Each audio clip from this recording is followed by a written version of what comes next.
लोगों ने उन्माद first and second lecture attend किया था, थोड़ा सा उन्माद में बच गया है, उसको हम लोग कवर करेंगे, फिर उसके बाद अपस्मार निदान स्टार्ट करेंगे। ठीक है,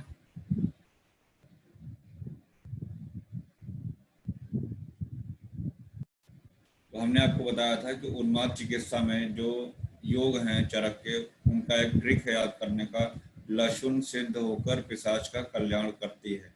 लशुन से क्या हुआ, लशुन घृत, सिद्ध से दो योग हैं, सिद्धार्थक घृत और सिद्धार्थक अगर, होकर क्या है हिंगवादी घृत, पिशाच क्या है महापैशाचिक घृत, और कल्याण से हुआ कल्याणक घृत और महाकल्याणक घृत। तो ये आपका ट्रिक हुआ, लशुन सिद्ध होकर पिशाच का कल्याण करती है, लशुन घृत, सिद्धार्थक घृत, सिद्धार्थक अगर, हिंगवादी घृत, महापैशाचिक घृत, कल्याणक घृत और महाकल्याणक घृत। फिर हमने आपको बताया था हिंगवादी घृत यहाँ पे है, और हिंगवादी चूर्ण पीछे कफ वातज गुण की चिकित्सा में हम लोगों ने पढ़ा था। फिर आगे हमने आपको बताया था हिंगवाद्य घृत के बारे में। अभी ऊपर इसमें योग क्या क्या है, इसमें कंटेंट क्या क्या है इस योग में, हिंगू है, त्रिकटु यानी सौंठ, मरीच और पिपली मिलेगा आपको, और लवण में सौवर्चल लवण मिलेगा। ठीक है ना, 3, 1, 4 और 1, 5 कंटेंट हैं, और गाय के मूत्र के साथ 4 गुना गाय का मूत्र। ये घृत इस तरीके से बनाते हैं। उत्तराखंड में 2008 में ये पूछा गया था। ठीक है ना, तो पहले कंटेंट के आधार पर इसका नाम दिया गया हिंगवाद्य घृत, इंपॉर्टेंट है, याद रखिएगा। फिर आगे है कल्याणक घृत, इसमें 28 औषधियां हैं। इन 28 औषधियों में विशाला यानी कि इंद्रवारुणी है पहला कंटेंट। हमने आपको बताया था कि पुंसवन कर्म के लिए भी श्रेष्ठ बताया है चरक ने इसको, और स्त्रियों के बंध्या रोग के लिए भी ये लाभकारी है। अगर ज्वर की बात करते हैं तो जो हमने आपको विषम ज्वर 5 प्रकार के बताए थे, संतत, सतत, अन्य, दुष्ट, तृतीयक, चतुर्थक, उसमें ये तृतीयक और चतुर्थक ज्वर में लाभकारी है। ठीक है, याद रखिएगा इसको।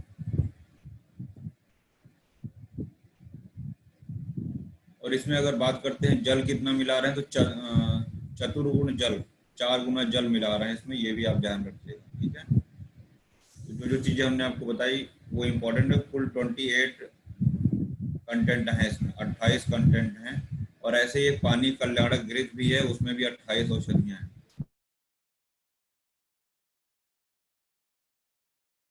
पानीय कल्याणक घृत, भैरव रस, ये भूतोन्माद में प्रयोग करते हैं, भूत भैरव रस भूतोन्माद में। उन्माद गज केसरी रस, इसमें वचा और रासना की भावना है, और वचा और ब्राह्मी स्वरस की भावना, रासना में काट दिया है, वचा और ब्राह्मी स्वरस की भावना है इसमें।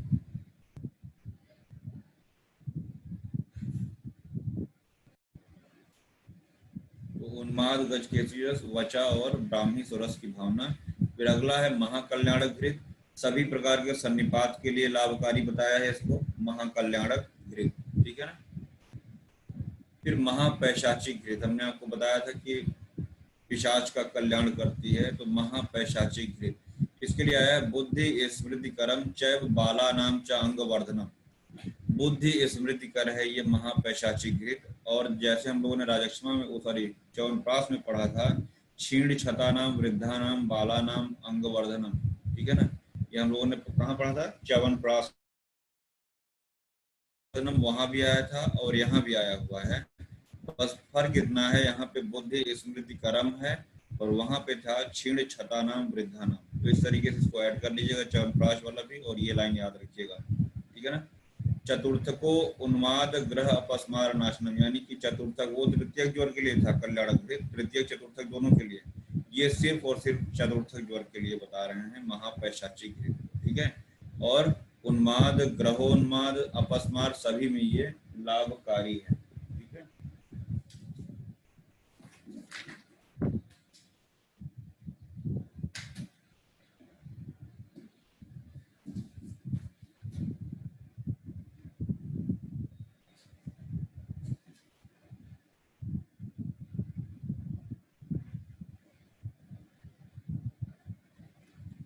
फिर मानस रोग की चिकित्सा हम लोग कहीं पीछे पढ़े हैं कि ज्ञान विज्ञान धैर्य योग समाधि, ये मानस रोग का एक चिकित्सा है, ज्ञान विज्ञान धैर्य योग और समाधि।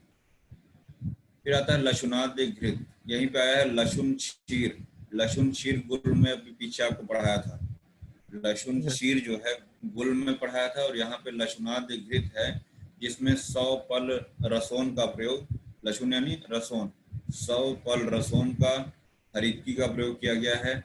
अभी हमने पीछे पढ़ा तृतीय चतुर्थक विवर में कल्याणक घृत है, चतुर्थक में महापैशाचिक है, और यहाँ देखिएगा ये विषम ज्वर, यहाँ पे विषम ज्वर आया हुआ है, और सिर्फ उन्माद ही नहीं अपस्मार में भी लाभकारी है, ठीक है ना। और किस रूप में प्रयोग कर रहे हैं? पान पानाभ्य अंजन नावन, ठीक है ना, याद रखिएगा इसको, किन किन रूपों में इसका प्रयोग कर रहे हैं।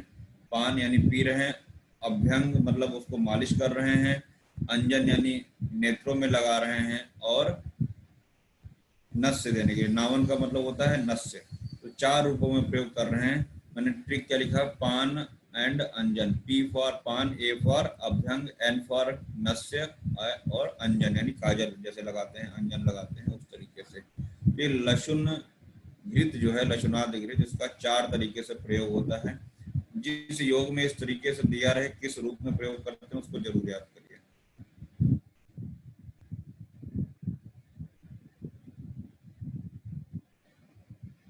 फिर द्वितीय लशुनादि घृत, एक ऊपर हो गया, फिर दूसरा, इसमें रसोन आधा तुला है, ठीक है ना, आधा तुला रसोन। फिर यहाँ पे कुछ बातें बताई गई हैं। घृत देखिएगा, याद रखिएगा, 10 वर्ष जो पुराना घृत होता है उसको पुराण घृत कहते हैं। 10 वर्ष पुराने घृत को पुराण घृत कहते हैं। इसका रस कटु और तिक्त होता है। 10 वर्ष से अधिक घृत को प्रपुराण घृत कहते हैं। 10 वर्ष वाले को पुराण घृत, 10 वर्ष से ज्यादा हो जाएगा तो प्रपुराण घृत, ठीक है ना। और हमने आपको बताया कि लशुन क्षीर पाक हमने पीछे गुल में पढ़ाया था। यहाँ पे क्या है? लशुनादि घृत, 2 अभी आपको लशुनादि घृत हमने बता दिया है। यही है पुराण घृत का प्रयोग। अभी हमने बताया ना कटु और तिक्त रस वाला होता है, तो पुराण घृत किसमें प्रयोग कर रहे हैं? उन्माद में। चिकित्सक को चाहिए कि विशेष रूप से उन्माद रोग में रोगी को पुराना घृत पिलावे, है ना।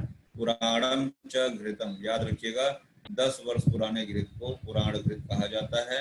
पुराना घृत त्रिदोष को नष्ट करता है, यानी वात, पित्त और कफ तीनों को नष्ट करेगा। यह पवित्र होता है, अतः विशेष रूप से देवादि ग्रहों को, यानी भूत ग्रह वाला जो उन्माद होता है उसमें विशेष रूप से ये काम करेगा। पान करने से इस पुराने घृत का गुण और कर्म शरीर में अधिक होता है, और स्वाद कटु और तिक्त होता है। स्वाद जो होता है, स्वाद नहीं, स्वाद जो होता है, जो टेस्ट होता है, कटु और तिक्त होता है। और पान करने से, मतलब इसको ओरली इनटेक करने से क्या होता है? इसका प्रभाव अधिक मिलता है, ठीक है ना। फिर इसके बाद आया है पुराने घृत का विवरण, जो भी हमने ऊपर बताया था वो सारी बातें यहाँ आएंगी। 10 वर्ष तक रखने पर घृत में उग्र गंध आ जाती है, तब उसे पुराण घृत कहते हैं। 10 वर्ष के बाद रखने पर घृत लाक्षा रस के समान हो जाता है, ठीक है ना। मोर देन 10 ईयर वो लाक्षा रस के समान हो जाता है। गुंजा फल सवर्णम स पद्मा रक्तम सन्निभम, ऐसे करके हम लोग शुक्र और आर्तव का जब वहां पे पढ़ते हैं, है ना, वहां भी लाक्षा रस कहीं आया हुआ, ध्यान से देखिएगा, है ना। ये भी लाक्षा रस यहाँ पे आया है। ओज में भी देखिएगा कहीं किसी ने वर्णन किया है क्या लाक्षा रस के बारे में। तो जहां जहां लाक्षा रस आया है उसको एक जगह जरूर नोट कर लीजिएगा, म्यूट कर लीजिएगा। पुराण घृत लाक्षा रस के समान होता है। फिर इसके बाद आता है 100 वर्ष तक रखे गए घृत के सेवन से कोई भी मानसिक रोग असाध्य नहीं होता, यानी कि 100 वर्ष पुराने घृत से सभी प्रकार के मेंटल जो डिजीज होते हैं वो ठीक हो जाते हैं। और 100 वर्ष का घृत देखने से, छूने से, नस्य लेने से सभी ग्रहों, केवल देखने से, उसको अगर आपने देख लिया तो सिर्फ उसको देखने से, दृष्टम यहाँ लिखा हुआ देखिएगा, 100 वर्ष वाले घृत को सिर्फ देखने से, स्पर्श करने से ही सभी प्रकार के ग्रह समाप्त हो जाते हैं, और अपस्मार और उन्माद आदि मानसिक विकार, और साथ ही साथ भूतोन्माद रोगियों के लिए उत्तम बताया है, ठीक है। उन्माद, अपस्मार और भूतोन्माद, विशेष रूप से भूतोन्माद के लिए 100 वर्ष पुराना। तो यहाँ पे 3 घृत आए, पुराण घृत, प्रपुराण घृत और 100 वर्ष पुराना घृत। तो तीनों याद रखिएगा, पुराण घृत, प्रपुराण लाक्षा वाला मैंने बताया आपको, और ये 100 वर्ष वाला जो है अपस्मार, भूतोन्माद, ठीक है ना, याद रखिएगा इन तीनों। सिद्धार्थक अगत, पीछे अभी राजक्षमा में भी सिद्धार्थक कुछ आया था वहां पे, सिद्धार्थक स्नान आया था, यहाँ पे सिद्धार्थक अगध आया है, ठीक है ना। याद रखिएगा इसमें बकरे के मूत्र का, वस्त मूत्रण, वस्त मतलब बकरा, वस्त मतलब बकरा, तो यहाँ वस्त मूत्र का प्रयोग किया गया है। साथ ही साथ इस अगध का प्रयोग पान, अंजन, नस्य, आलेप, स्नान और उपटन के रूप में किया जाता है। पान, अंजन, नस्य, आलेप, स्नान और उद्वर्तन यानी उपटन करने के लिए किया जाता है। और किसके लिए कहाँ प्रयोग करते हैं देखिएगा, अपस्मार, ठीक है ना, अपस्मार के लिए, विष विकार में, उन्माद में इसका विशेष रूप से प्रभाव होता है। और साथ में इसमें अलक्ष्मी आया होगा, हाँ अलक्ष्मी की चिकित्सा भी बताया है सिद्धार्थ, मतलब कोई बहुत गरीब हो, पैसा वैसा ना आ रहा तो सिद्धार्थक अगर का प्रयोग करे पैसा आने लगेगा, अलक्ष्मी। अब यहाँ अलक्ष्मी का मतलब शरीर की कांतिहीनता बताए हैं। क्यों, यहाँ पैसा नहीं है। सर्वमन्नत परित्यज्य शरीरम अनुपालयेत्, सबसे बड़ा धन हमारा शरीर है, पैसा नहीं है। यहाँ पे धन का मतलब है, लक्ष्मी का मतलब है हमारा शारीरिक धन, मतलब हमारा शरीर अगर स्वस्थ है तो सबसे बड़ा धन हमारा शरीर ही है, याद रखिएगा। अलक्ष्मी मतलब हमारे शरीर को स्वस्थ रखेगा और ज्वर रोग को दूर करता है और भूत प्रेत से होने वाले भय को भी दूर करता है। ज्वरापह, ज्वर को दूर करेगा और भूत ग्रस्त। इस अगध को शरीर पे लेप लगाकर राज दरबार में जाने से प्रतिष्ठा होती है ना। कहीं मीटिंग वूटिंग में जाइए तो सिद्धार्थक अगध लगा के जाइए, जहाँ बड़े बड़े लोग आ रहे हैं तो आपको बहुत प्रतिष्ठा मिलेगी। सिद्धार्थक घृत की बात कर रहे हैं। सुश्रुत ने सिद्धार्थक घृत को अपस्मार में बताया है। लशुन सिद्ध होकर पिशाच का कल्याण करती है, तो सिद्ध में मैंने दो बताया, सिद्धार्थक अगध, सिद्धार्थक घृत। अगध ऊपर बता दिया, घृत यहाँ पे है। यहाँ गोमूत्र का प्रयोग है, वहां ऊपर वस्त मूत्र का प्रयोग था, याद रखिएगा। अगध में वस्त मूत्र है और घृत में गोमूत्र है, ठीक है। फिर इसके बाद आता है धूमपान, मेडिकेटेड स्मोकिंग। यदि उन्माद के रोगी के मुख से पानी गिर रहा हो या पीनस रोग हो तो वैरेशनिक धूम प्रकरण में बताए गए 3 प्रकार का धूमपान, VSP वैरेशनिक, स्नेहिक और प्रायोगिक, सूत्र 5 में बताया गया है। VSP, V फॉर वैरेशनिक, S फॉर स्नेहिक, P फॉर प्रायोगिक। उसमें से यहाँ पे वैरेशनिक धूम का प्रयोग करना है।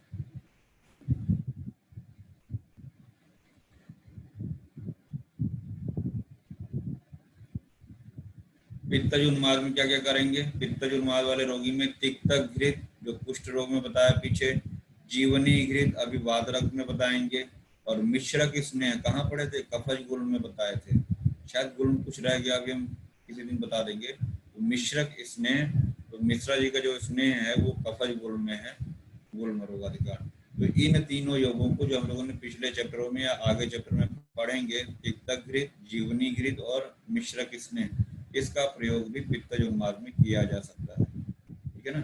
फिर उन्माद में शिरा मोक्षण, जब आप शिरा मोक्षण, रक्त मोक्षण पढ़ेंगे, आपको बता दें कि शंख केशांत की संधि पे, है ना, शंख और केशांत के संधि पे शिरावेद किया जाता है उन्माद रोग, ठीक है। फिर इसके बाद है उन्माद में घृत और मांस का प्रयोग।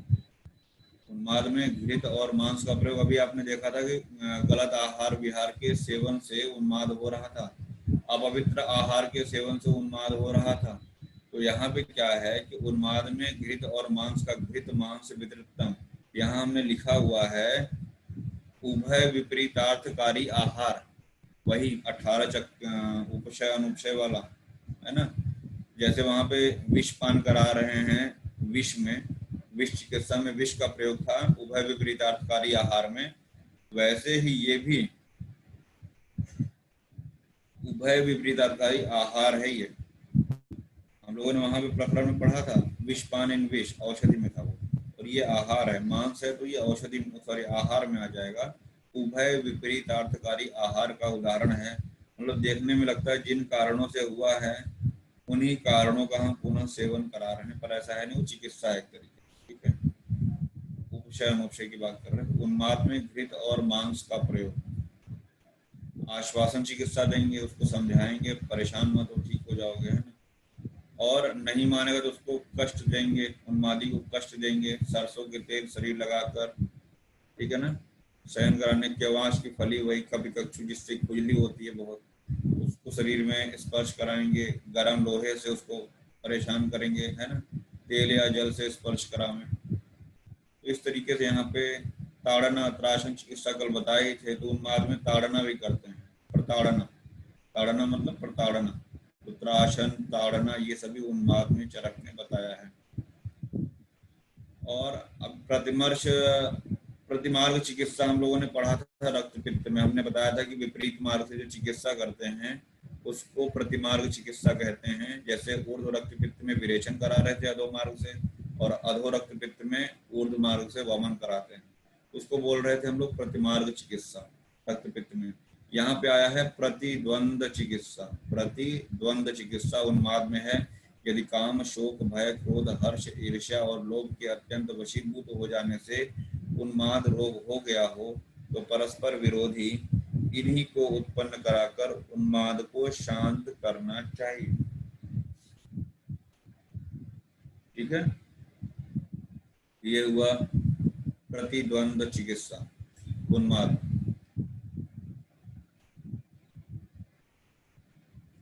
बताया था मैंने पहले लेक्चर में, भूतोन्माद सुश्रुत ने 8 बताए हैं, वाग्भट ने 18 और शारंगर ने 20 बताए हैं। भूतोन्माद की संख्या जरूर याद रखिएगा सभी आचार्यों के अनुसार। जो भी ताड़न कर्म बताया है याद रखिएगा, वो ताड़न कर्म भूतोन्माद में मना किया गया है। देव, ऋषि, पितृ, गंधर्व ग्रह के आवेश के कारण जो व्यक्ति उन्मत्त हुए हैं उनमें ताड़न नहीं कराना है, उसमें दैव्यापाश्रय और सत्वावजह चिकित्सा का विशेष रूप से आपको प्रयोग करना है। पूजा पाठ इस तरीके का प्रयोग करना चाहिए। ठीक है ना, याद रखिएगा भूतोन्माद में ताड़न का वर्जन है, वर्ज है, कंट्राइंडिकेशन है। ठीक है,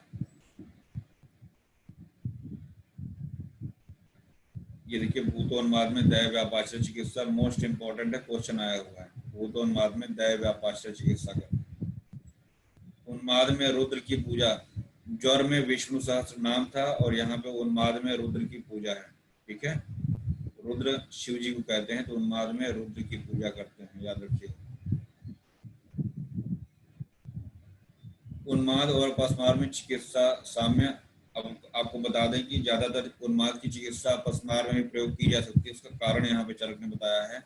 अपस्मार रोग की चिकित्सा में जो कुछ चिकित्सा बताई जाएगी वे सभी उन्माद में भी करनी चाहिए, क्योंकि उन्माद और अपस्मार रोग का कारण यानी निदान, मनो अभिघातादि और दूष्य हृदय ये समान है।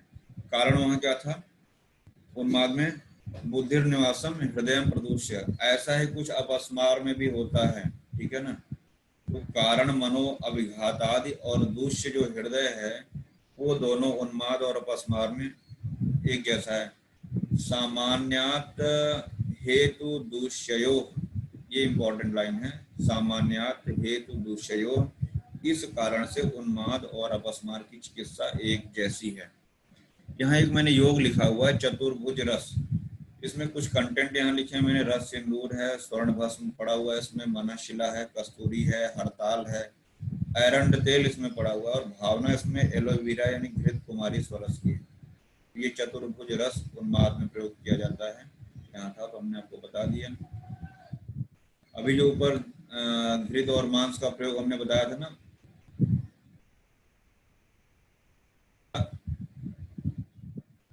यहाँ हमने लिखा हुआ है व्याधि विपरीतार्थ आहार चिकित्सा है। उन्माद रोग से मुक्त पुरुष का लक्षण, जैसे हम लोगों ने ज्वर मुक्त का लक्षण पढ़ा था, वैसे ही उन्माद मुक्त, अगर किसी का उन्माद ठीक हो गया है तो कैसे आप पहचानेंगे।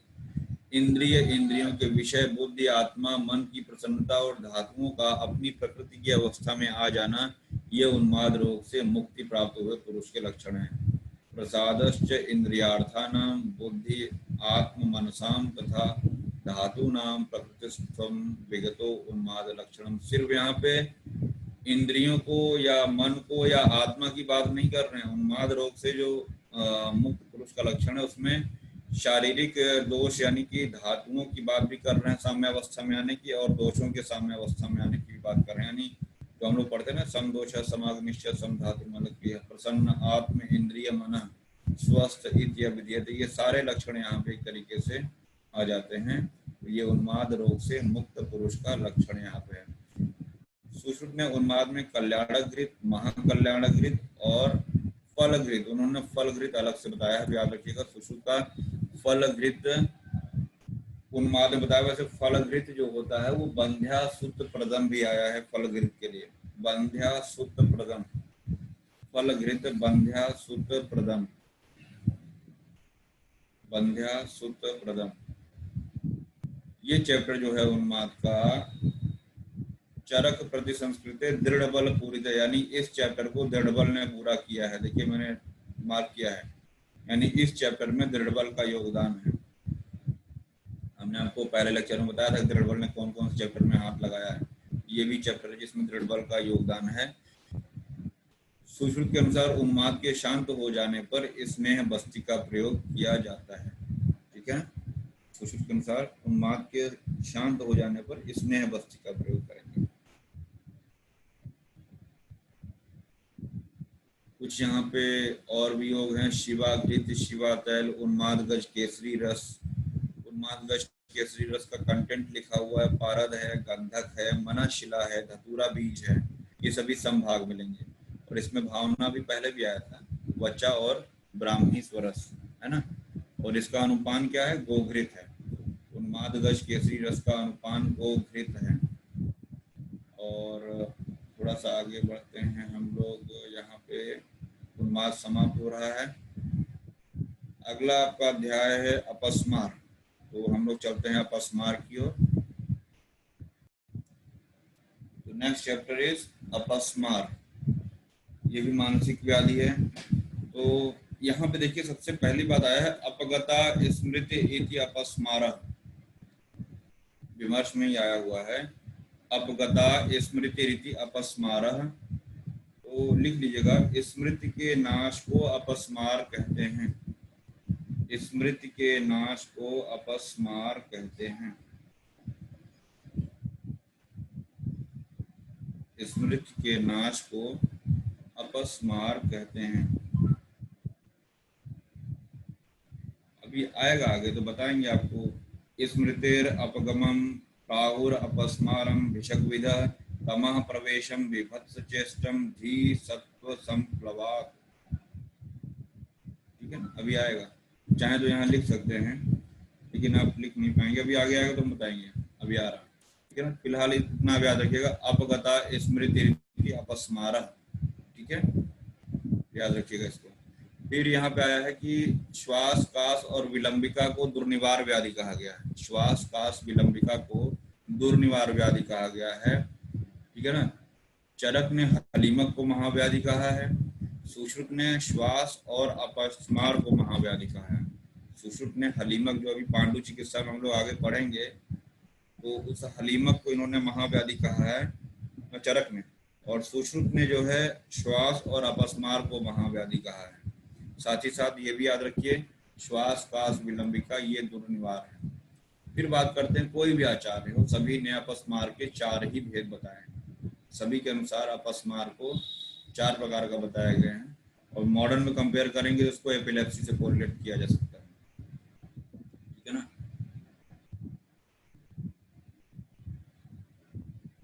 अब जैसे हम लोगों ने निदान उन्माद का पढ़ा था, किन किन लोगों को शीघ्रता से हो जाता है, तो वहां पे वैसे ही अपस्मार के बारे में दिया हुआ है। जैसे रज और तम से दूषित मन वाले, उन्मादगामी, विषम बहुत दोष वाले, मलिन और विकृत द्रव्यों युक्त एवं अपवित्र भोज्य पदार्थ। देखिए अपवित्र भोज्य पदार्थ भी कॉमन हो गया, रज और तम दूषित हुआ, है ना। विपरीत रीति से खाने वाले, ये उन्माद में भी था आपका, यहाँ भी है। ठीक है ना, विपरीत नियमों का पालन, ये उन्माद में भी था, यहाँ भी है। और क्या है, दूसरे विषम शरीर की चेष्टाओं को करते हुए, ये उन्माद में भी था। और क्या है, मनुष्य के अधिक क्षीण होने से प्रकुपित हुए दोष, रज और तम से दूषित मन वाले की अंतरात्मा के सर्वश्रेष्ठ स्थान स्वरूप हृदय में, वहां भी हृदय दूषित हो रहा था, और इंद्रियों के स्थान में जाकर वे दोष उनमें विद्यमान हो जाते हैं। वहां रहते हुए काम, क्रोध, भय, लोभ, मोह, हर्ष, शोक, चिंता, उद्वेग आदि से प्रेरित होकर वे जब हृदय इंद्रियों के स्थान को सहसा भर देते हैं, तब मनुष्य को अपस्मार रोग हो जाता है। ऐसा ही हम लोग कुछ उन्माद में पढ़े थे। और वही हम लोग यहाँ पे अपस्मार में भी कुछ ऐसा ही निदान यहाँ पे हम लोग पढ़ने वाले हैं। ठीक है, तो उसमें ज्यादा डिफरेंस नहीं है, याद रखिएगा।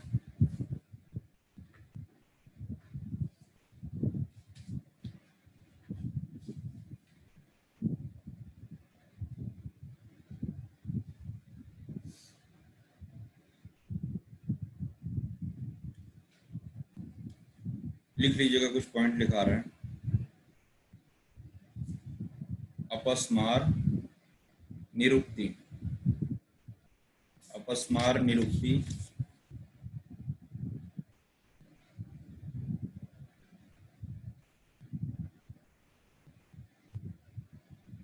अप, सेमीकॉलन में लिखिएगा अप, उपसर्ग पूर्वक, अप सेमीकॉलन में अप लिखिए, फिर लिखिए उपसर्ग पूर्वक,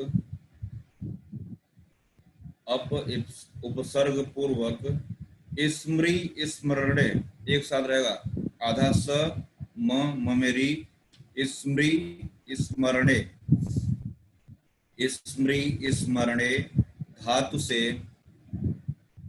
से घन प्रत्यय करने पर, घन प्रत्यय घ और इया बना के उसके नीचे हलंत, घन प्रत्यय करने पर अपस्मार शब्द की व्युत्पत्ति होती है।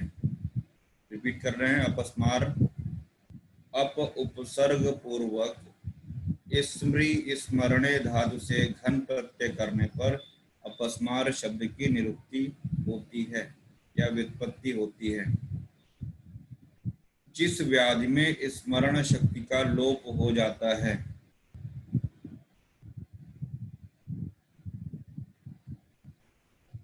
जिस व्याधि में स्मरण शक्ति का लोप हो जाता है, लिखिएगा नीचे अप, अप का अर्थ क्या होता है, अप एरो बना के लिखिएगा, गमनार्थ वाचक, अप का मतलब होता है गमनार्थ वाचक, मतलब जाने के अर्थ में गमनार्थ वाचक। उसके नीचे लिखा स्मार, स्मार, स्मार एरो बनाइए, लिखिएगा स्मरण, स्मार का अर्थ होता है स्मरण, मतलब जिसकी स्मृति चली गई हो।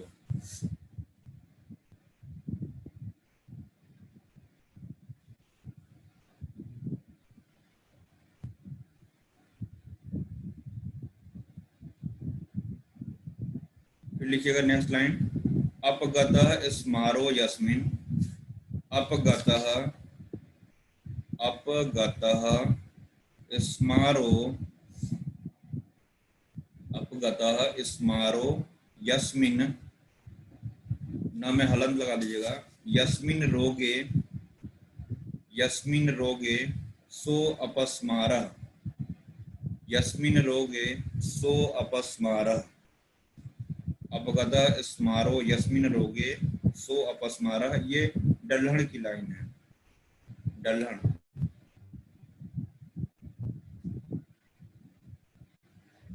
सुश्रुत उत्तर स्थान 61 में अपस्मार आया हुआ है, सुश्रुत उत्तर तंत्र 61।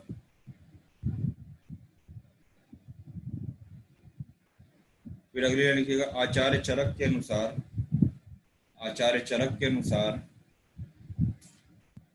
स्मृति बुद्धि एवं मन के विभ्रम के कारण, स्मृति बुद्धि एवं मन के विभ्रम के कारण, स्मृति बुद्धि एवं मन के विभ्रम के कारण विभत्स चेष्टा करते हुए, विभत्स चेष्टा, व में छोटी की मात्रा, विभत्स चेष्टा करते हुए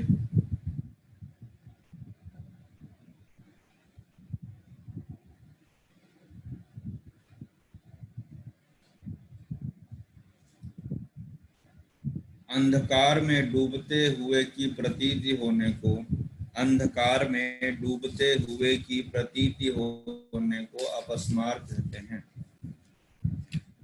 अंधकार में डूबते हुए की प्रतीति होने को अपस्मार कहते हैं। चरक चिकित्सा 10 का 3 श्लोक है ये, चरक चिकित्सा 10, यानी जब उत्तरार्ध में चिकित्सा पढ़ाएंगे तो वहां पे आएगा, चरक चिकित्सा 10 का 3वां। तीसरा श्लोक।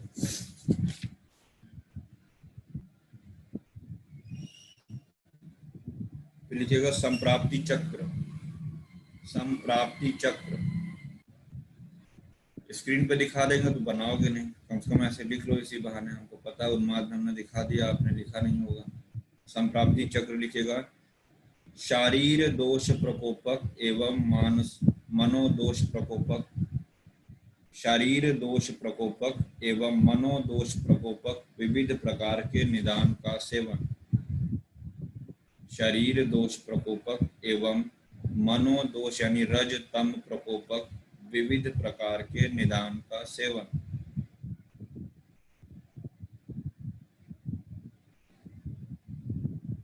एरो बनाइए। शरीर दोष एवं मानस दोष प्रकोप, शरीर दोष एवं मानस दोष प्रकोप। फिर एरो बनाइए। मनोवह स्रोतस द्वारा, मनोवह स्रोतस द्वारा हृदय प्रदेश में, हृदय प्रदेश में दोष दूष्य सम्मोचन, दोष दूष्य सम्मोचन, दोष दूष्य सम्मोचन। एरो बनाइए। मनः क्षोभ, मनः क्षोभ क्षत्रिय वाला छ रहेगा, मनः क्षोभ। फिर एरो बनाइए। स्मृति विनाश, स्मृति विनाश, स्मृति विनाश।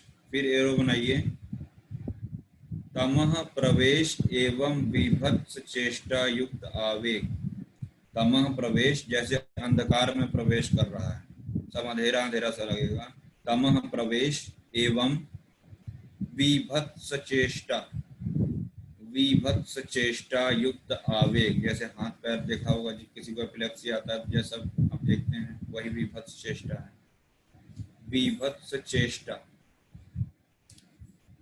युक्त आवेग।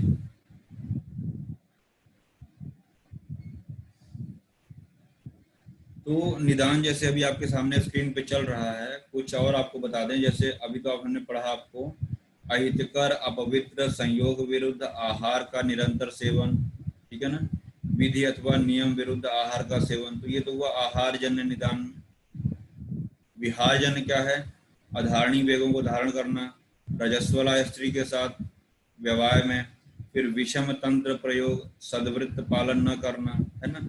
मानसिक निदान में क्या हो जाएगा? काम क्रोध लोभ मोह शोक चिंता ग्लानि उद्वेग आदि, ठीक है ना। ये हुआ कुछ मानसिक निदान है। मनसा वाचा कर्मणा, मन वचन और कर्म का अयोग अतियोग और मिथ्या योग, ये क्या है? प्रज्ञापराध है। मन वचन कर्म का अयोग अतियोग और मिथ्या योग, और इंद्रियार्थ का अयोग अतियोग एवं मिथ्या योग, ये क्या हुआ? प्रज्ञापराध हुआ। मन का रज एवं तम दोष से व्याप्त हो जाना, सत्व गुण का दुर्बल हो जाना, और वातादि दोषों का स्व मार्ग से विचलित होना या विषम होना, ये कुछ निदान है। हम आपको भी लिखाएंगे इसको, फिलहाल आगे थोड़ा सा बढ़ते हैं। यहाँ पे उन्माद में बुद्धि विभ्रम और अपस्मार में आक्षेप यानी कन्वर्जन के साथ स्मृति नाश होता है। यहाँ विमर्श में ये बात लिखी गई है, उन्माद में बुद्धि का विभ्रम यानी बुद्धि का नाश होता है, और यहाँ पे आक्षेप के साथ में स्मृति का नाश होता है। अपस्मार का समय समय पर वेग होता है, किंतु वेग उन्माद स्थायी होता है, ठीक है।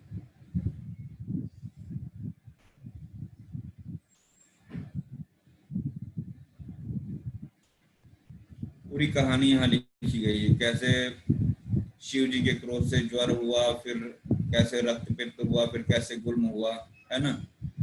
फिर वहां पे लिखा हुआ अधिक रूप से घृत का पान करने से प्रमेह एवं कुष्ठ हुआ। वहां पे यज्ञ में जब लोगों ने घृत पान किया तो उससे प्रमेह और कुष्ठ हुआ, और जो भय और त्रास शोक उत्पन्न हुआ उससे उन्माद उत्पन्न हुआ। लोग डर गए, त्रास उत्पन्न हुआ, शोक उत्पन्न हुआ, है ना। इन सब से क्या हुआ? उन्माद उत्पन्न हुआ। और अनेक प्रकार के जीवों एवं अपवित्र वस्तुओं के स्पर्श से अपस्मार की उत्पत्ति हुई। तो तो यहाँ पे इन्होंने सारा का सारा बता दिया कैसे ज्वर से अपस्मार तक रोगों की उत्पत्ति हुई। वो दक्ष के यज्ञ वाली पूरी कहानी यहाँ पे आ गई है। ज्वर तो शिव जी के ललाट से उत्पन्न हुआ, उस ज्वर के संताप से रक्तपित्त की उत्पत्ति हुई, है ना। नक्षत्र राज चंद्रमा के अधिक मैथुनासक्त होने से राजक्षमा की उत्पत्ति हुई। ये सब चीजें हम लोग पीछे पढ़ के आए हैं।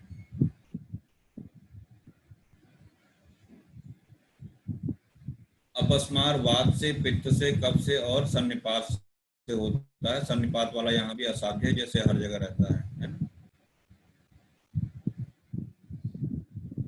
और चिकित्सा क्या करेंगे? दैव व्यापाश्रय, युक्ति व्यापाश्रय और सत्ता वजह चिकित्सा बताया है अपस्मार। रोग ज्ञान का फल, सभी रोगों के भेद उपभेद को जानने वाला और सभी प्रकार की औषधियों को जानने में कुशल वैद्य सभी रोगों को नष्ट करता है और मोह को प्राप्त नहीं होता है। इस प्रकार यह उत्तम निदान स्थान संपूर्ण रूप में कह दिया गया है। सर्व रोग विशेषज्ञ, सर्व औषध विशारद, जो सभी रोगों को, उनके भेदों को जानता हो, सभी औषधियों के बारे में जानता हो, ठीक है ना, वही जो वैद्य होता है सभी कष्टों को दूर कर सकता है। निदान स्थान उत्तम, निदान स्थान को उत्तम कह रहे हैं। उत्तम निदान स्थान यानी इसको एक और नाम दे दिया, उत्तम स्थान आप कह सकते हैं, ठीक है ना। उत्तम निदान स्थान यहाँ पे बोला है। सर्व रोग विशेषज्ञ है, जो सभी रोगों का भेदों के साथ में जानकारी रखता हो, सभी औषधियों का ज्ञाता हो, वही वैद्य सभी को स्वस्थ कर सकता है। फिर आता है निदानार्थ का रोग। ऐसे हम आपको बता दें, एक रोग से जब दूसरा रोग होता है, यहाँ पे अपस्मार प्रकरण समाप्त होकर जैसे ज्वर में कई बातें बताई गई थी, वैसे यहाँ पे अपस्मार के इतर कुछ और बातें बताई जाएंगी आपको, ठीक है। जिसमें पहला है निदानार्थ का रोग। यूजी में शॉर्ट नोट पूछा जाता है निदानार्थ का रोग, ठीक है ना। तो निदानार्थ का रोग क्या होता है कि एक व्याधि उत्पन्न हो, वो ठीक हो जाए, परंतु जाते जाते किसी दूसरी व्याधि को उत्पन्न कर दे, है ना। एक व्याधि से दूसरी व्याधि को उत्पन्न होना, ये निदानार्थ का रोग होता है।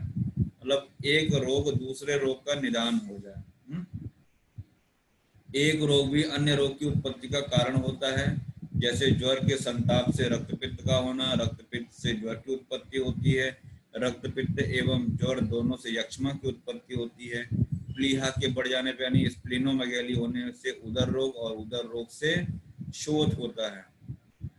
तो इसका एक ट्रिक है पुश, PUS, P मतलब प्लीहा, प्लीहा एरो बनाइए, U फॉर उदर रोग, उदर रोग एरो बनाइए, S फॉर शोथ, पुश। P फॉर प्लीहा, U फॉर उदर रोग और S फॉर शोथ। तो ऑब्जेक्टिव में पूछा जाता है कौन किसका निदानार्थ का रोग है, तो प्लीहा से उदर रोग होगा, उदर रोग से शोथ होगा। फिर ऐसे आगे अर्श से उदर रोग यानी AUG। हम लोग जेनेटिक कोड जब पढ़ते थे वहाँ आओ जी जाओ जी पढ़ते थे, AUG वहाँ हुआ करता था, है ना। तो AUG, वैसे अगस्त को भी AUG लिखते हैं। A फॉर अर्श वो अलग हो गया, प्लीहा से उदर से शोथ वो अलग हो गया निदान। अब यहाँ से दूसरा चीज चल रहा है, अर्श होगा, अर्श से उदर रोग होगा और उस उदर रोग से गुल्म की उत्पत्ति होगी यानी आओ जी। हमने एक बताया आओ जी, दूसरा बताया पुष। फिर है प्रतिशय से काश तथा काश से क्षय होता है। प्रकाश, प्रकाश होता है ना, तो प्रकाश न लिखे उसको प्रकाक्ष लिखिए।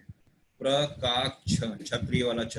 प्र से प्रतिशय, का से काश और छ से क्षय, ठीक है ना।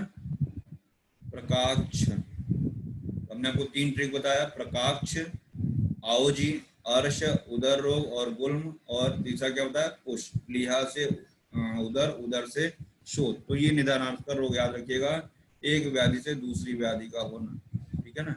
यहाँ लिखा हुआ है पुष AUG, प्रकाक्ष यहाँ लिखा हुआ है हमने, प्रतिशय, काश और क्षय, क्षय से यक्ष्मा होता है राजक्षमा, ठीक है ना। क्षय मतलब धातु का क्षय।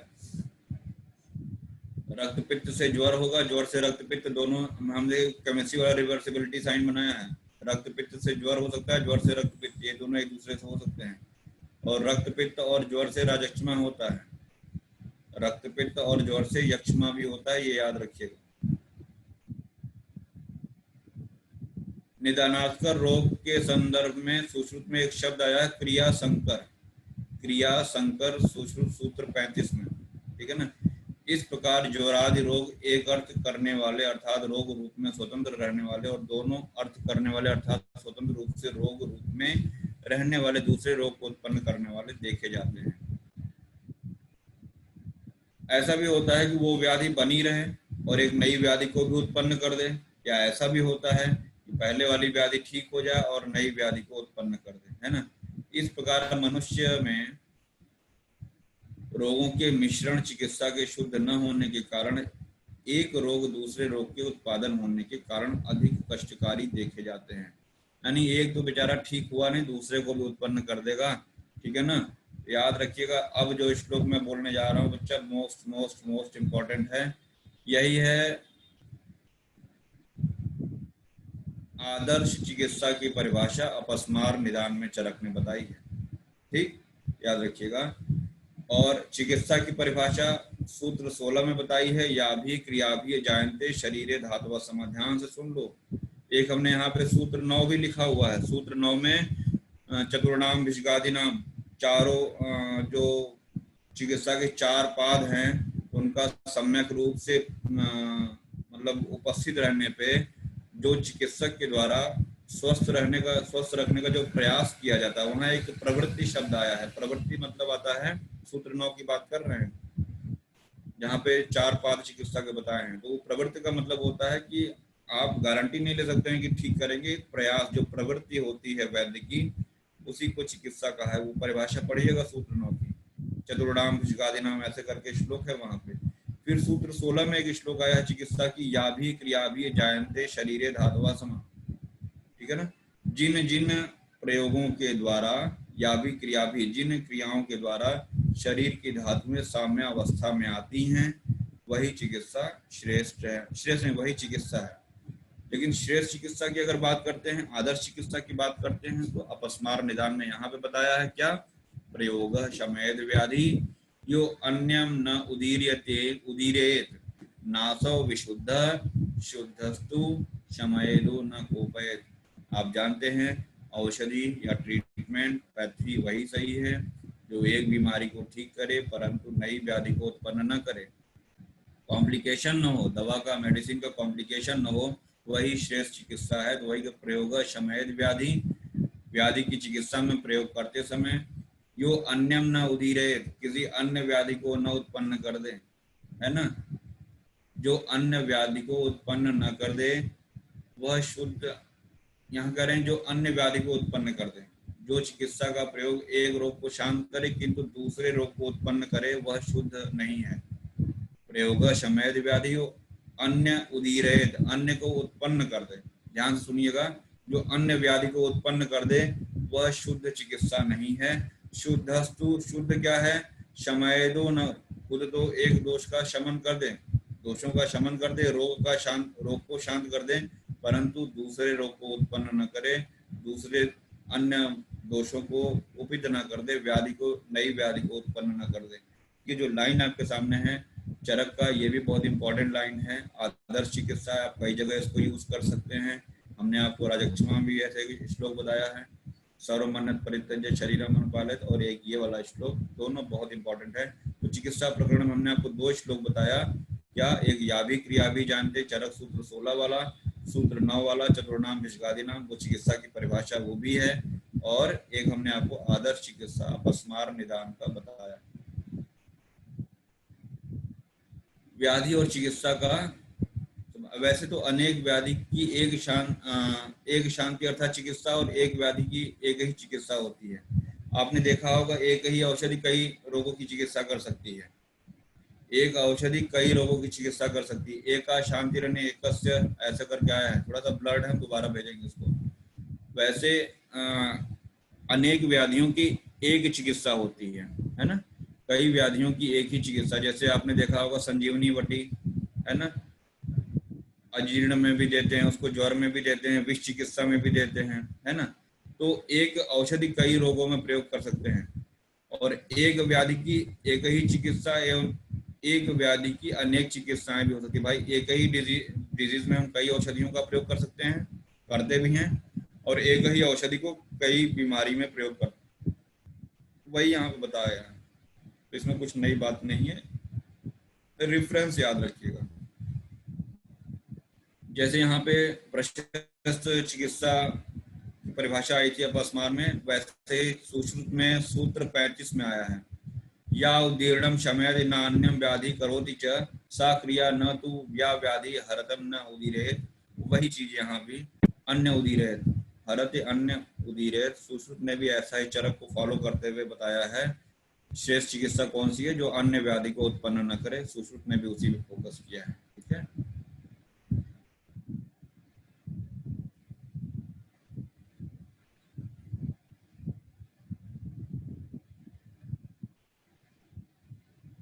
ये रिपीट हो रहा है शायद।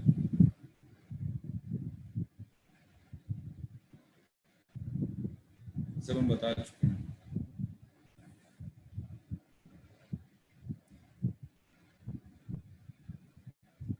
साध्यता साध्यता की बात हम लोग नेक्स्ट क्लास में करेंगे। ठीक है, व्याधि संग्रह भी कल आपको बताएंगे अगले लेक्चर में। हम नेक्स्ट लेक्चर में आपको ये सब हम जो चीजें रह गई हैं 2-3 पॉइंट इसको बताते हुए अपस्मार चिकित्सा पे चर्चा किया जाएगा नेक्स्ट लेक्चर में। उत्तरार्ध से ही पढ़ेंगे, उसमें सुश्रुत का भी कॉन्सेप्ट देखेंगे जहाँ जहाँ जो बताया गया होगा, और साथ ही साथ आपको हम उन्माद के योग भी लिखाएंगे। ठीक है ना, अभी उन्माद का हमने आपको योग नहीं बताया है, व्यवस्था पत्रक नहीं लिखाया है, तो वो भी हम आपको नेक्स्ट क्लास में लिखाएंगे।